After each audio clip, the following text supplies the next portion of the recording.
আসসালামু আলাইকুম আরহামাতুল্লাহ। প্রিয় দর্শক, আজকে আপনাদের সাথে আলোচনা করব শবে বরাতেও যাদেরকে আল্লাহ তাআলা ক্ষমা করবেন না। প্রিয় দর্শক, হাদিসের আলোকে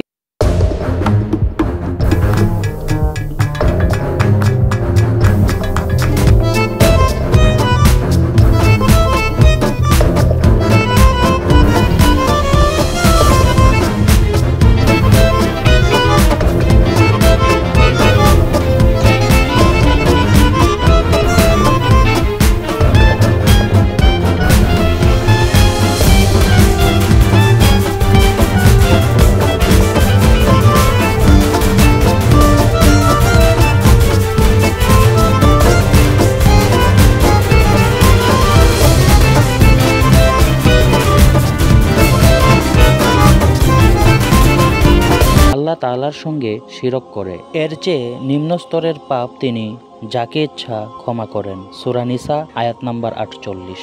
২ নাম্বার ব্যক্তি হলো তারা যারা বিদ্বেষ পোষণকারী। যে সমস্ত ব্যক্তিরা দিনই কোনো কারণ ছাড়া অন্যর প্রতি আন্তরিক হিংসা এবং বিদ্বেষ লালন করে, আল্লাহ তাআলা এ ধরনের ব্যক্তিদেরকে এই রাতে ক্ষমা করবেন না। ইমাম আউজাই রহমাতুল্লাহি আলাইহি বলেন, বিদ্বেষী হচ্ছে সেই ব্যক্তি যে সাহাবীদের প্রতি বিদ্বেষ লালন করে। এবং হযরত আবু হুরায়রা রাদিয়াল্লাহু তাআলা আনহু থেকে বর্ণিত হাদিসে এসেছে, বিদ্বেষ পোষণকারী ২ ব্যক্তি পরস্পর সন্ধি করার আগ পর্যন্ত তাদের ক্ষমা করা হবে না। সহিহ মুসলিম হাদিস নাম্বার 2565। ৩ নাম্বার হলো ওই সমস্ত ব্যক্তি যারা হত্যাকারী। কোনো মানুষকে বিনা অপরাধে হত্যা করা কুফরের সমপর্যায়ের অপরাধ। হযরত আব্দুল্লাহ ইবনে মাসউদ রাদিয়াল্লাহু তাআলা আনহু থেকে বর্ণিত, তিনি বলেন, রাসূলুল্লাহ সাল্লাল্লাহু আলাইহি ওয়াসাল্লাম বলেছেন, কোনো মুসলমানকে গালি দেওয়া জঘন্যতম পাপ, আর কোনো মুসলমানকে বিনা অপরাধে হত্যা করা কুফরি। সহিহ বুখারী হাদিস নাম্বার 7076। এছাড়া হত্যা সেই ৭টি ধ্বংসাত্মক পাপের অন্তর্ভুক্ত যেগুলো সম্পর্কে হাদিসে সতর্ক করা হয়েছে। সহিহ বুখারী 2766। হত্যাকারীর পাপ শবে বরাতেও ক্ষমা করা হবে না। তারপর হলো ওই সমস্ত ব্যক্তি যারা সম্পর্ক ছিন্নকারী।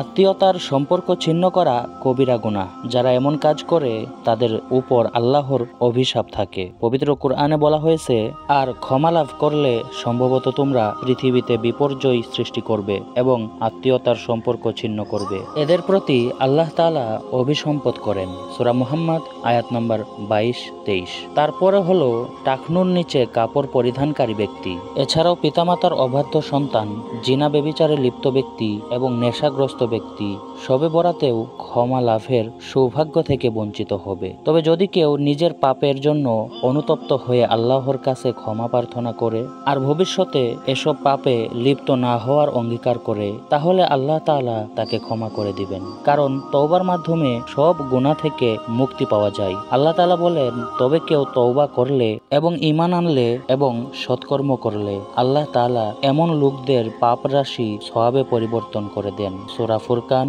আয়াত নাম্বার 70।